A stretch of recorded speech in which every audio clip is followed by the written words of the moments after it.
It's been making the rounds on the internet that Donald Trump, noted hater of any kind of vote that doesn't take place in person, had a bit of trouble back in the day on Access Hollywood when he tried to vote in person. Oh, why? Do I have to go to a different place, actually? Yeah. There's a little drama at the polling booth. We like Do me a that. favor, double check. We have the paperwork. Double It says check. this address. Let me see what's I'm calling my lawyer right now. Go ahead. Work on it.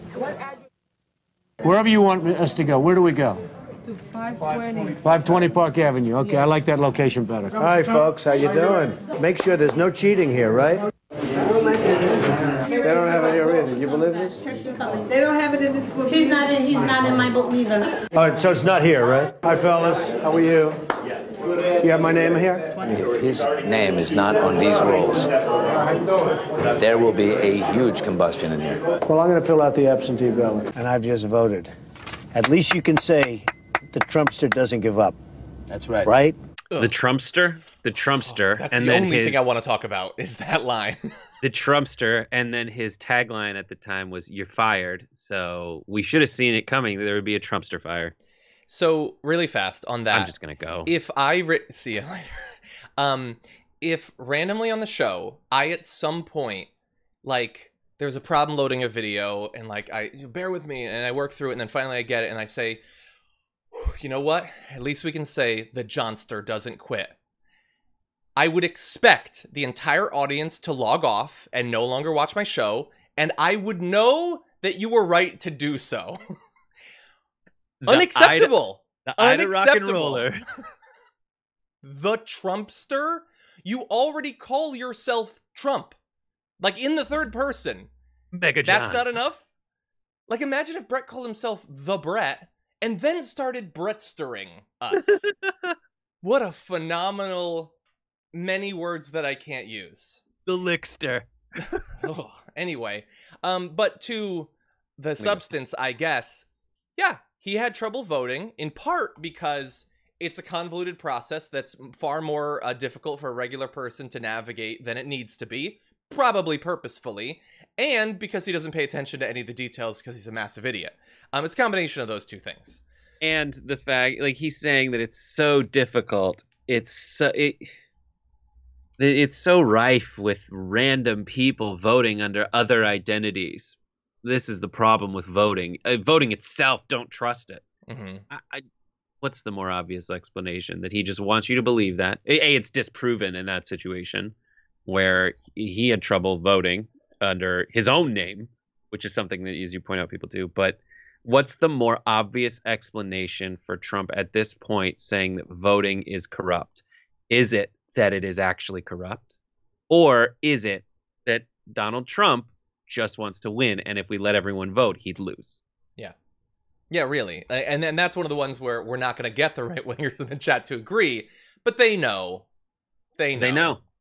That's part of their appeal to them. do. And just the Trumpster. Oh God. And also, by the way, like, okay, so I guess I'm glad that Access Hollywood was following him around because, you know, we got this video and earlier on we got another, totally should have disqualified him, but unfortunately we live in an incredibly misogynistic country, so it didn't.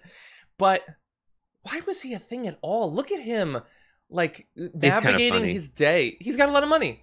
Yeah. No, he's funny.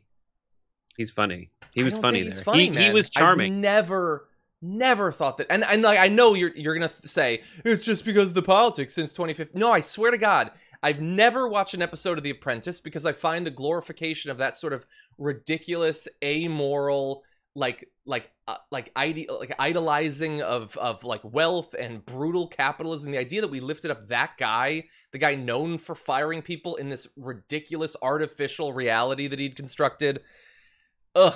The whole thing, the obsession with him, whether it was restricted to New York or national, is disgusting. I never understood it. So Trump is talented at identifying the ridiculousness in artifice and playing into it in a way that allows you to say this is all stupid.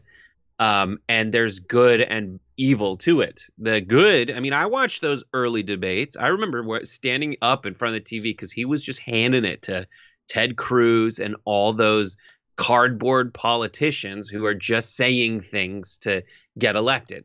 But he did it, and if you watch that whole video, Trump, after he says like the jackass type of thing, will then wink and smile at the people working the polls. He is funny. He does have some kind of emotional intelligence to really be able to navigate that in a way where he plays up being a hotshot, but in the room he can read the room he's in, which is good there. Well, hold on, I have a question about debates. that. So okay, so maybe you're right.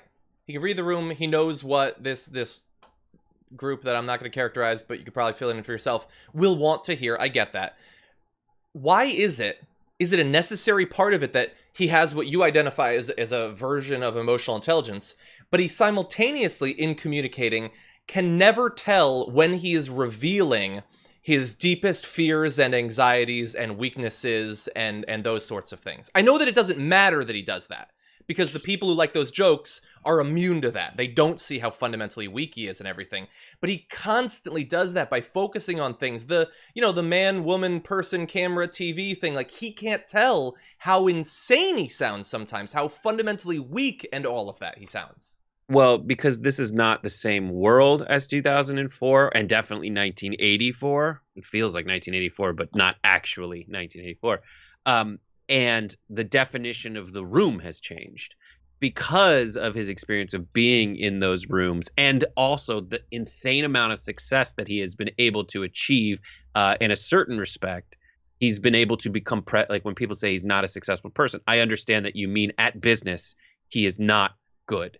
He is a better marketer than he is businessman, but he has become president of the United States, which is undeniably a position of success.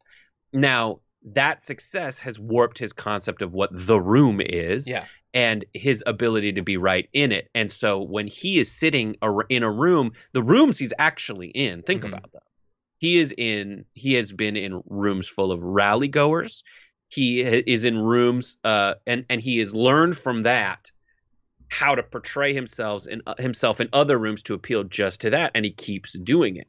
And the other people that he, in defeating the Ted Cruz's and the other people he ran against, everyone else was so scared of what Trump could do to them that now they're the Jim Jordans and the Matt Gaetzes that kowtow to him. So the room itself has adapted to Trump, and he's adapted to it, which is so frustrating to people who are outside that room, who are now just being able to, in a certain way, look onto that and see how ridiculous it is, which is more infuriating. However, the people inside that room, it's not just the people I listed, but also Fox News has been able to define the reality for everyone and get them in. I guess it's not a room anymore now; it's a bubble. Agreed.